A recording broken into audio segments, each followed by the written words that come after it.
Welcome dear students. In the previous videos, we discussed about some important evidences those support the theory of organic evolution. Now in this video, we are going to discuss about how the species been evolved. या सगळ्या species कशा प्रकारे evolve झाल्या याची actual process काय आणि यामध्ये महत्त्वाचं आहे Darwin's theory and second one is Lamarck's theory. तर Darwin's theory of natural selection आपण पहिल्यांदा पाहूया.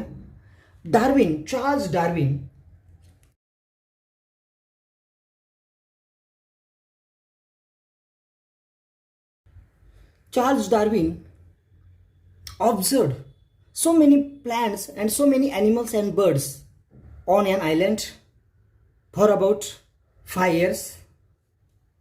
जवळजवळ 5 वर्ष एका बेटावरील विविध प्राण्यांच्या चोचींचा, त्यांचं खाद्य काय, त्यांच्या पायाचा आकार काय, नाख्यांचा आकार काय, या सगळ्यांचा अभ्यास करून त्याने त्याचे ऑब्झर्वेशन्स आणि त्याद्वारे त्याने काढलेले अनुमान एका पुस्तकात त्यांनी लिहिले.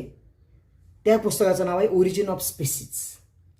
आणि ओरिजिन ऑफ स्पेसीज जे आहे म्हणजे एखाद्या स्पेसीजचा, एखाद्या नवीन जातीचा, एखाद्या नवीन पक्षाच्या किंवा प्राण्याच्या किंवा प्लॅनच्या जातीचा उगम कसा होतो हे त्याने त्या पुस्तकामध्ये सविस्तरपणे मांडलं होतं. आणि याच पुस्तकातील त्या समरीला म्हटलं जातं Darwin's theory of natural selection. The main conclusion of this theory is the survival of fittest. म्हणजे त्याने जे पुस्तक लिहिलं त्यातील महत्त्वाचा मुद्दा कोणता असेल तर it is the survival of the fittest. म्हणजे फिटेस्ट ॲनिमल जो आहे, जो बलवान प्राणी आहे तोच जगतो. जे दुर्बल आहेत ते मात्र नष्ट होतात, पेरिश होतात. पेरिश होणे म्हणजे नष्ट होणे. आणि to explain this survival of fittest म्हणजे बलवान प्राणी कशा प्रकारे नवीन स्पेशीज तयार करण्यासाठी कारणीभूत ठरतो किंवा बलवान प्राण्यापासून नवीन स्पेशीज कशा प्रकारे तयार होते हे सांगण्यासाठी त्याने काही मुद्दे मांडले. आपल्या थिअरीच्या समर्थनार्थ त्याने काही मुद्दे मांडले. दोस पॉइंट्स आपण पाहूया.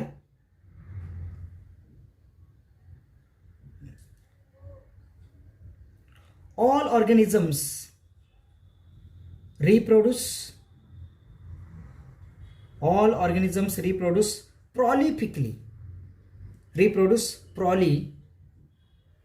prolifically. म्हणजे बहुतेक सर्वच प्राणी मोठ्या प्रमाणात प्रजनन करतात. But only few of them survive. म्हणजे त्यातले फक्त थोडेसेच जगतात हे त्याने सांगितलं. म्हणजे प्रजननाची क्षमता प्रचंड असून सुद्धा फक्त थोडेसेच जगतात. फार थोड्या जणांना निसर्ग निवडतो आणि बाकीचे पेरिश होतात. म्हणजे निसर्ग निवडीचा सिद्धांत जो आहे तो जन्मल्यापासून सुरू होतो. त्यामुळे फार थोडे जण त्यातले जगतात. The survived organisms or individuals. हे जे सर्वाइव्ह झालेले इंडिव्हिज्युअल्स आहेत कॉम्पीट विथ इच अदर. ते एकमेकाशी कॉम्पिटिशन करतात, स्पर्धा करतात. Compete each other for food, for shelter and mating. Food, shelter and mating. प्रजनन करण्यासाठी, त्याचप्रमाणे अन्न मिळवण्यासाठी आणि निवारा मिळवण्यासाठी त्यांच्यामध्येच कॉम्पिटिशन चालते.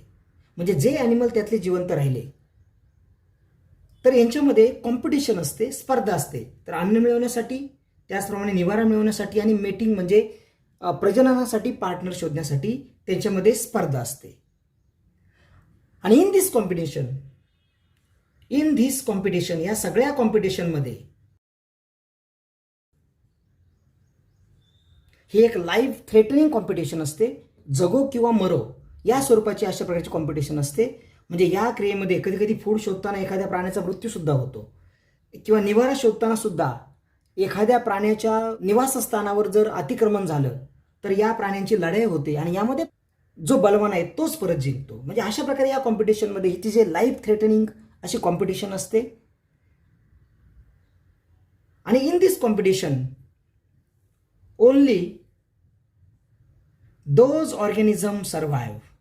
यातही अगदी थोडेसे ऑर्गॅनिझम सर्व्हाइव्ह होतात. Only those organism survive which show the modifications, morphological modifications, morphological modifications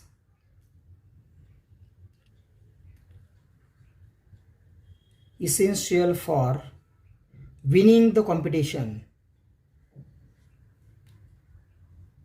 he competition, ही स्पर्धा जिंकण्यासाठी ज्या ॲनिमलमध्ये काहीतरी स्पेशल प्रकारचे बॉडी मॉडिफिकेशन्स आहेत, त्याच्यामध्ये काहीतरी असा विशिष्ट गुण असेल, शरीरामध्ये काही असं मॉडिफिकेशन असेल, तर असाच ॲनिमल ती कॉम्पिटिशन विन करतो, जिंकतो आणि तो जिवंत राहतो. While other perish. आणि उरलेले जे आहेत ते मात्र नष्ट होतात. The rest. आणि मग आता याला जो कॉम्पिटिशन विन झाला ते ॲनिमल म्हणायचं फिटेस्ट. The fittest organism. बलवान जो ऑर्गॅनिझम आहे आता, the fittest organism further reproduce. तो पुढे रिप्रोडक्शन करतो. And pass on the modifications. त्याने जे मॉडिफिकेशन आपल्या शरीरामध्ये केलेले होते ते मॉडिफिकेशन्स, ते बदल, ते modifications pass on the modifications to the next generation. आणि पुढच्या जनरेशनमध्ये मग हे कॅरेक्टर्स येतात. आणि यातही अगदी त्यातील काही इंडिव्हिज्युअलमध्येच हे कॅरेक्टरिस्टिक्स येतात. 10 इंडिव्हिज्युअल त्यांनी रिप्रोड्यूस केले तर 4 किंवा 5 इंडिव्हिज्युअलमध्ये मॉडिफिकेशन्स येणार, तर उरलेल्यांमध्ये मात्र ते मॉडिफिकेशन्स येणार नाहीत. मग त्या पुढच्या परत जनरेशनमध्ये हे ज्यांच्यामध्ये कॅरेक्टरिस्टिक्स आलेले नाहीत ते नष्ट होणार, उरलेले जे आहेत त्यांच्यामध्ये कॉम्पिटिशन सुरू होणार. आणि यातही परत मग फूड, शेल्टर, मेटिंगसाठी कॉम्पिटिशन चालणार आणि यातही अगदी थोडेसे सर्व्हाइव्ह होणार. आफ्टर 1000 जनरेशन, जेव्हा तुम्ही हजारो जनरेशन नंतर जर पाहिलं, हजारो पिढ्यानंतर जर पाहिलं, तर न्यूली फॉर्म जो काही ऑर्गॅनिझम असेल, it is totally different from the first one. म्हणजे ज्या सजीवांपासून त्यांच्यामध्ये मॉडिफिकेशन होत गेली त्या सजीवापासून त्या सजीवाचे कॅरेक्टर आणि त्यांचे कॅरेक्टर टोटली भिन्न आढळतात आणि अशा प्रकारे नवीन जात, नवीन स्पेशीज तयार होते. This is Darwin's theory of natural selection and origin of species. कशा प्रकारे स्पेशीज ओरिजिन होते. Though the theory was accepted widely but it had certain objections. पण तरीसुद्धा काही ऑब्जेक्शन्स होते किंवा ही थेअरी काही बाबतीत अपूर्ण होती. तर objections raise against Darwin's theory कोणते आपण पाहूया. The first one, natural selection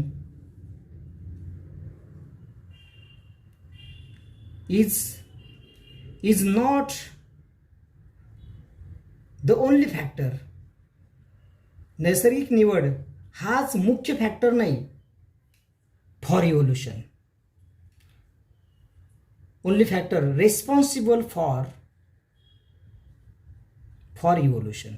म्हणजे इव्होल्युशनसाठी, उत्क्रांतीसाठी फक्त नॅचरल सिलेक्शन हाच फॅक्टर महत्त्वाचा नाही, इतर अनेक फॅक्टर महत्त्वाचे आहेत. For example some desires of that animal. Second one, Darwin did not explain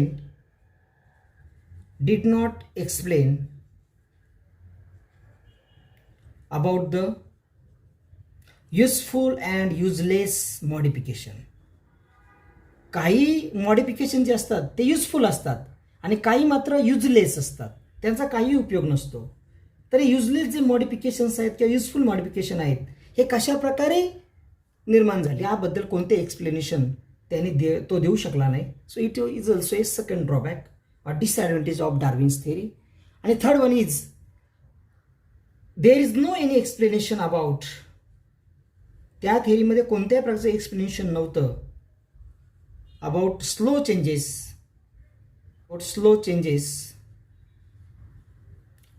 and abrupt changes. म्हणजे काही चेंजेस हे अचानक घडतात. आपल्याला माहितीच आहे की कॅन्सरस सेल जे असतात काही विशिष्ट परिस्थितीमध्ये तयार होतात आणि कॅन्सरस सेल तयार होण्याची प्रक्रिया जी आहे ती अचानक घडते. ॲब्रप्ट चेंजेस होतात आणि काही चेंजेस फार स्लो असतात. बरेचसे मॉडिफिकेशन जे तुम्हाला प्राण्यांच्या शरीरामध्ये दिसतात those are very slow changes. पण काही चेंजेस मात्र अचानक घडतात. मग अब्रप्ट चेंजेस म्हणजे अचानक घडणारे बदल आणि स्लो चेंजेस, तर याच्याबद्दल कोणते एक्सप्लेनेशन डार्विन देऊ शकला नाही. पण तरीसुद्धा this theory is well accepted. The another important theory that supports the evolution is the Lamarckism किंवा Lamarck's theory of inheritance of acquired characters.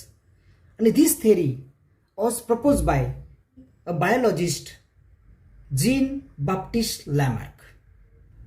According to Lamarck, the morphological changes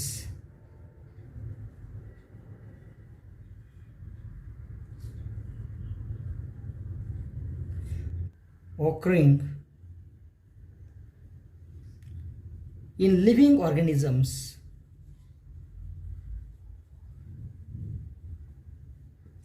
are responsible for evolution. तर हा त्याच्या थेरीचा first part. Morphological changes जे तुम्हाला एखाद्या प्राण्याच्या शरीरामध्ये आढळतात, वेगवेगळ्या प्रकारचे चेंजेस तुम्हाला त्यांच्यामध्ये आढळतात, those are responsible for evolution, की त्यांच्यामुळे इव्होल्युशन घडले, त्याच्यामुळेच नवीन नवीन प्राणी निर्माण झाले. आणि द रिझन बिहाइंड इट, आणि याच्यामागचं रिझन आहे, reason behind it those morphological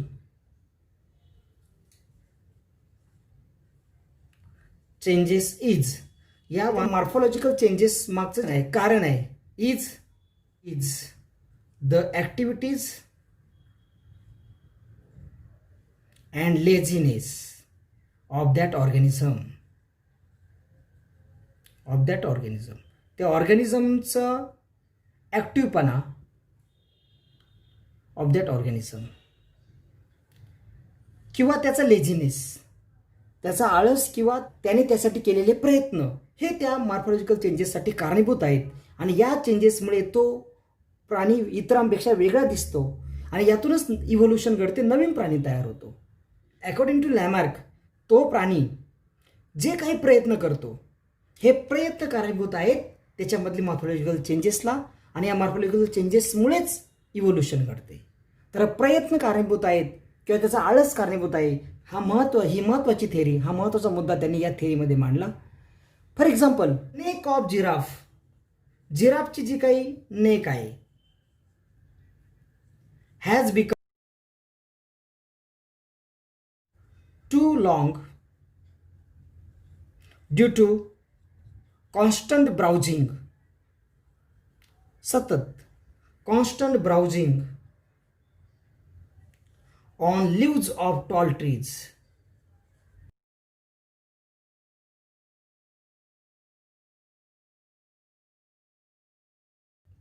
उंच झाडांवरील पाने सतत खात असल्यामुळे किंवा ती पाने मिळवण्याचा प्रयत्न केल्यामुळे, लॅमार्कला यातून सांगायचं आहे की त्या प्राण्याची ॲक्टिव्हिटी यासाठी कारणीभूत आहे, आणि याच्यामुळे त्याची नेक जी आहे ती लांब झाली, इतर प्राण्यापेक्षा खूपच लांब झाली.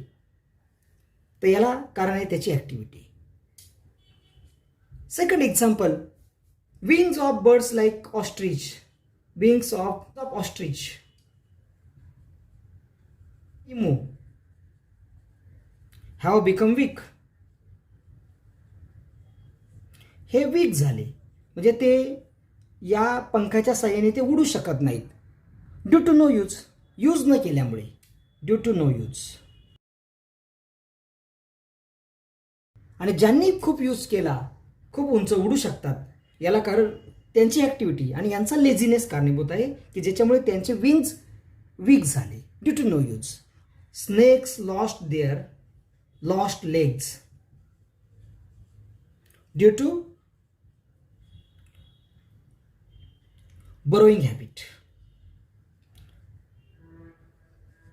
बीळ करून त्यात राहण्याची त्यांची जी काही हॅबिट आहे, या त्यांच्या सवयीमुळे त्यांचे लेग्स हळूहळू काय झाले, नष्ट झाले.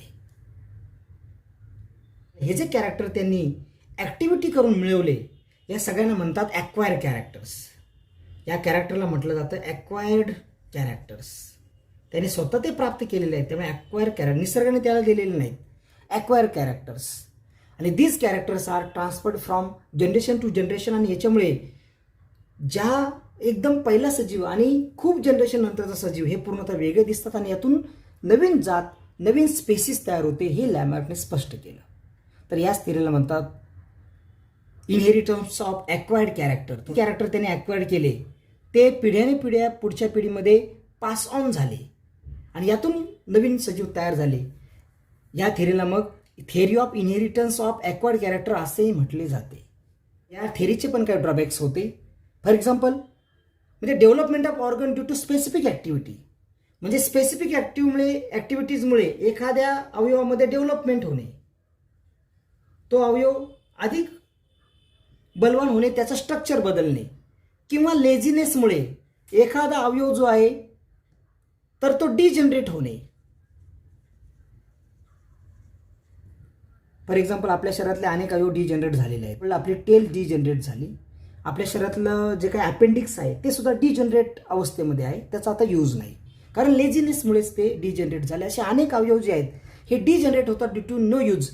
It is widely accepted.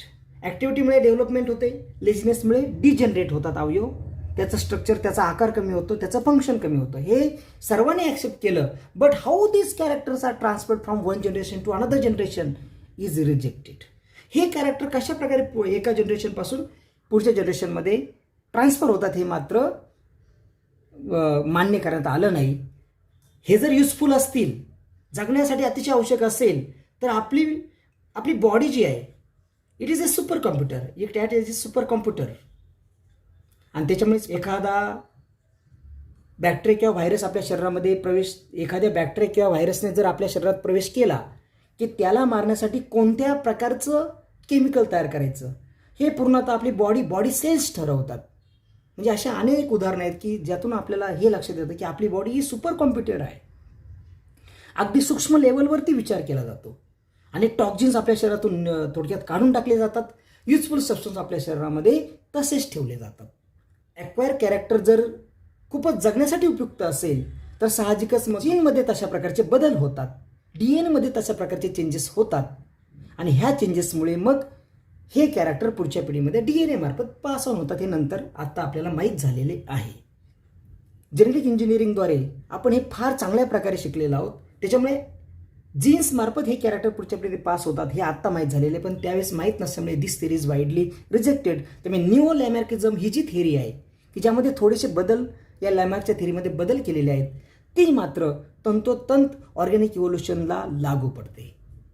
New लॅमार्किझम theory जी आहे it is now widely accepted to explain the theory of organic evolution.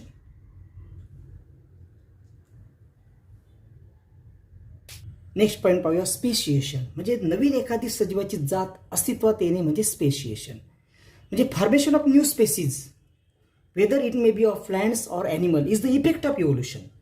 इव्होल्युशनचा इफेक्ट झाल्यामुळे किंवा इव्होल्युशनचा शेवटी इफेक्ट होतो, यातून नवीन स्पेसीज तयार होते, formation of new species. Evolution म्हणजे उत्क्रांतीमुळे न्यू स्पेसीज ही निर्माण होते, नवीन जात जी याच्यापूर्वी नव्हती ती अस्तित्वात येते. आणि जात किंवा स्पेसीज म्हणजे काय? Species is the group of organism, सजीवांचा असा गट that can produce fertile individuals, की ज्यातून फर्टाईल इंडिव्हिज्युअल तयार होतात थ्रू नॅचरल रिप्रोडक्शन. त्यांच्यामध्ये नॅचरल रिप्रोडक्शन होऊ शकतं. अशा ऑर्गॅनिझमचा ग्रुप म्हणजे एक स्पेसीज किंवा एक जात.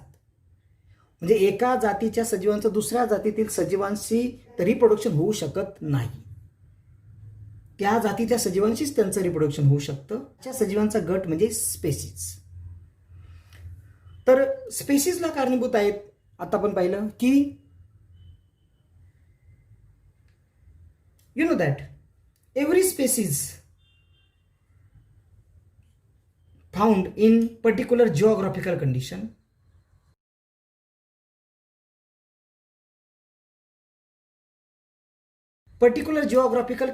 मध्ये विशिष्ट स्पेसीज आढळतात. For example in desert the species are different.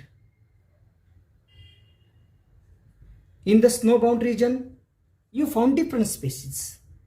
In plains, flat plains, म्हणजे पठारावरती तुम्हाला वेगवेगळ्या स्पेशीज आढळतील. नियर सी शोर तुम्हाला वेगवेगळ्या स्पेशीज आढळतील. प्लांट विशिष्ट जिओग्राफिकल कंडिशनमध्येच त्या पर्टिक्युलर स्पेसीज त्यामध्ये ग्रो होतात.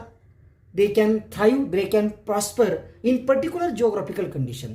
त्यामुळे जर या प्रकारची स्पेसीज जर किंवा ही स्पेसीज या पर्टिक्युलर जिओग्राफिकल कंडिशनमध्ये वाढते, पण ती जर दुसऱ्या जिओग्राफिकल कंडिशनमध्ये जर आपण नेली तर त्या ठिकाणी त्याच्यामध्ये बदल होत जातात आणि यातून नवीन स्पेसीज तयार होते. म्हणजे याचा अर्थ स्पेसीजला कारणीभूत आहे, जसं जेनेटिक व्हेरिएशन कारणीभूत आहे, जीनमध्ये बदल झाला की नवीन स्पेसीज तयार होते. जेनेटिक व्हेरिएशन जसे एक कारणीभूत आहेत, त्याचप्रमाणे जिओग्राफिकल कंडिशन सुद्धा कारणीभूत आहेत. ज्याप्रमाणे जिओग्राफिकल कंडिशन बदलल्या म्हणजे वातावरण बदललं की वेगळ्या स्पेसीज तयार होतात आणि यातून रिप्रोडक्टिव्ह ॲबिलिटीमध्ये पण चेंजेस होतात आणि त्याच्यामुळे geographical and reproductive isolation also leads to speciation. Geographical changes आणि रिप्रोडक्टिव्ह आयसोलेशन याच्यामुळे सुद्धा स्पेशीजमध्ये वेगळे बदल होतात आणि नवीन स्पेशीज तयार होते. आता आपण पाहूया ह्युमन इव्होल्युशन.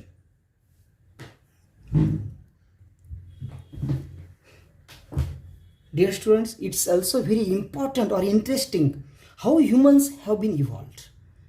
म्हणजे ह्युमन बीइंग्स म्हणजे आपली उत्क्रांती कशी झाली हे सुद्धा पाहणं अतिशय गरजेचं आहे किंवा अतिशय एक थोडक्यात मनोरंजक आहे. मानवाचे जे अँसेस्टर आहेत those are evolve from some reptile. मग रेप्टाईलपासून सुरुवात करूया. The first point, disappearance of dinosaur. The dinosaur disappeared about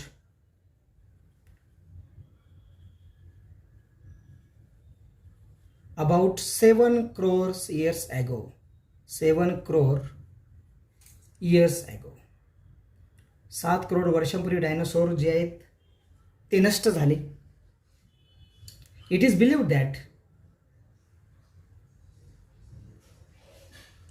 that monkey like animal, माकडाप्रमाणे दिसणारा म्हणून monkey like animal,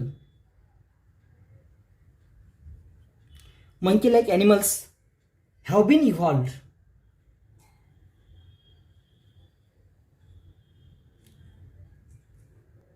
Monkey like animals may have been evolved from some ancestors, काही पूर्वजांपासून, from some ancestors. Those were less or more similar to modern lemur. हे पूर्ण लिहितो, modern Lamar. Modern जे lemurs आहेत यांच्याशी साम्य दर्शवणारा एक अँसेस्टर होता, पूर्वज होता, त्यापासून मंकी लाईक ॲनिमल निर्माण झाले असावेत अबाउट 4 crores ago. आफ्रिका खंडामध्ये ही उत्क्रांतीला सुरुवात झाली आणि tail of this monkey like animal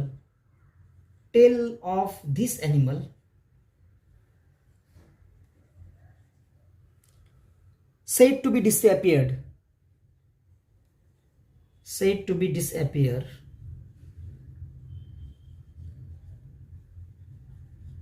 about 4 crores years ago.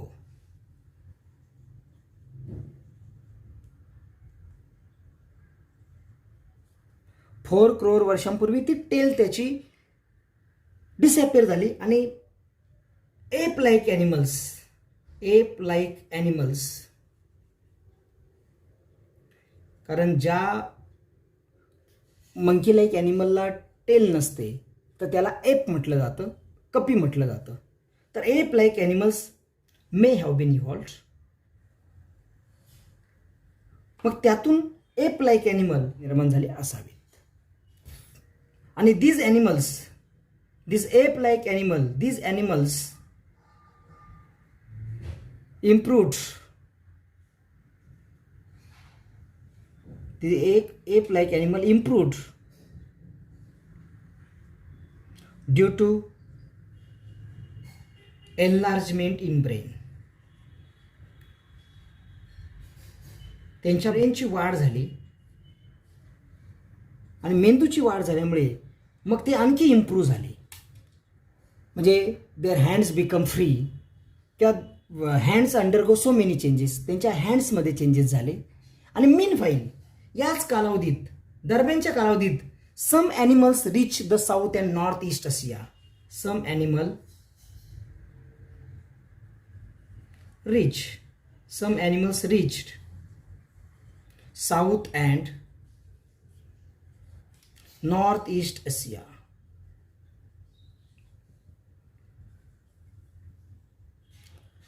And from this animal, gibbon and orangutan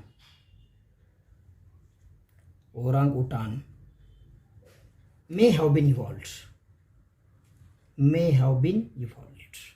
आणि यांच्यापासून मग गिब्बन आणि ओरांगुटान या प्रकारचे ॲनिमल निर्माण झाले असावेत. आणि some animal remain in the Africa, काही ॲनिमल मात्र आफ्रिकामध्येच राहिले. आणि from them gorilla and chimpanzees have been evolved. Some animals in Africa gave rise to gorilla and chimpanzee.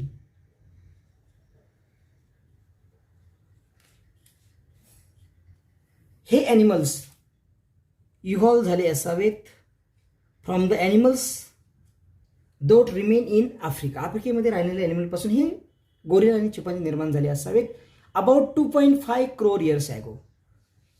2.4 crore years ago. म्हणजे अशा प्रकारे उत्क्रांती होत गेली. They started the use of hand for eating and other work. त्यांनी मग आपल्या हातांचा म्हणजे फोरलिम जे आहेत याचा उपयोग खाण्यासाठी आणि बाकीचं काम करण्यासाठी करायला सुरुवात केली. They started to live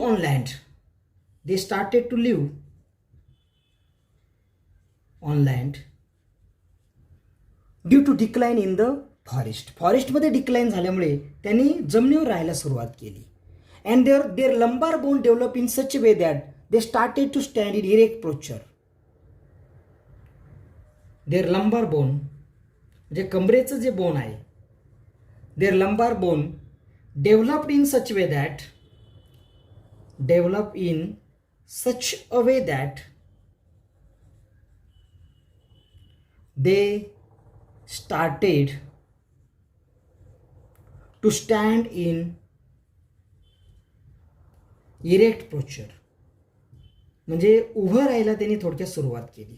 त्यांच्या लंबार बोनमध्ये बदल झाल्यामुळे किंवा त्यांनी चेंजेस केल्यामुळे त्यांच्या असं लक्षात आलंय की आपण जर आपल्या शरीराचा आकार जर थोडासा वाढवला तर इतर प्राणी आपल्याला घाबरतात.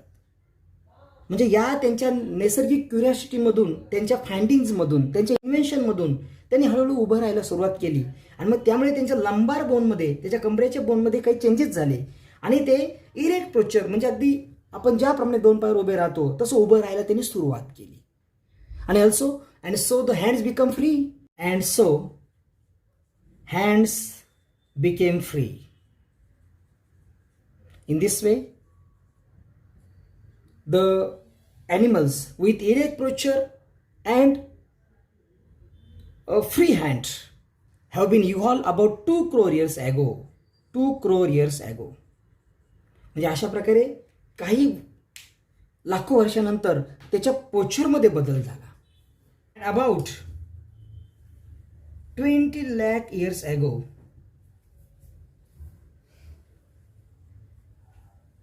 skilled human being developed. Skilled की ज्याला अनेक क्रिया करण्याचं कौशल्य प्राप्त होतं, skilled human being develop.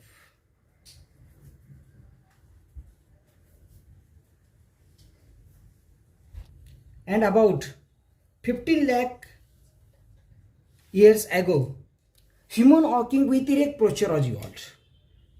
Human being walking with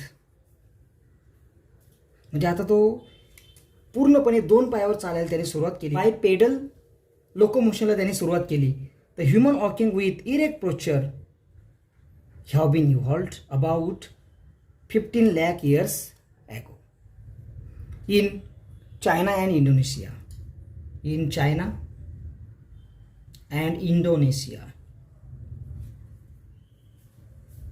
And this evolution continued. Evolution continued in the direction of development of brain. Development of brain. And meanwhile, about 1 lakh years ago, he discovered fire. Such human being की ज्याने आगीचा शोध लावला, it is considered as the member of class wise man. म्हणजे Homo sapien जो काही human बिईंगचं एक spaces मानली जाते, तर याचा तो मेंबर आहे. साधारणपणे 1 लाख वर्षापूर्वी तो अस्तित्वात होता. आणि Neanderthal man, Neanderthal is considered as the first example of wise man. Wise man म्हणजे शहाणा मनुष्य. याचं वेल नोन एक्झाम्पल, पहिलं एक्झाम्पल कोणतं असेल, it is a Neanderthal man. And then Cro-Magnon man. त्याच्यानंतर मग क्रो-मॅग्नॉन मॅन म्हणजे या मानवाचे महत्त्वाच्या टप्प्यातले हे जे काही डेव्हलप झालेले ॲनिमल्स आहेत, ह्युमन बिईंग्स आहेत, तर त्यांना नावं दिली आहेत. Neanderthal man, Cro-Magnon man, Ramapithecus, Dryopithecus etcetera. तर Cro-Magnon man evolved about 15,000 years ago.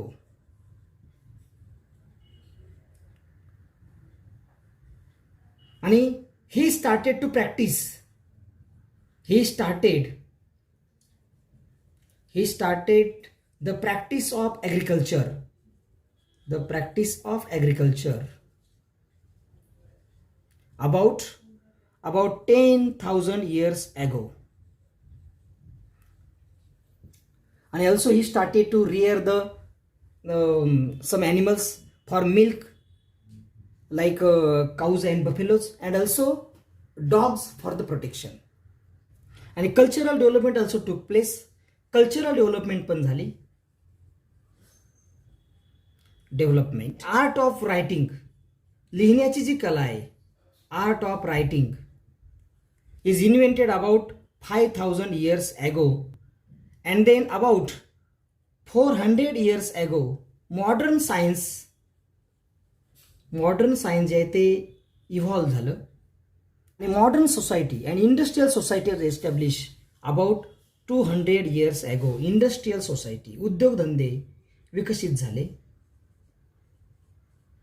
About 200 years ago. अशा प्रकारे मानवाची उत्क्रांती होत गेली. आणि आत्ता अतिशय wise man, homo sapien sapien. तर it is all about evolution and heredity and evolution. Heredity आणि इव्होल्युशन यांचा फार जवळचा संबंध आहे.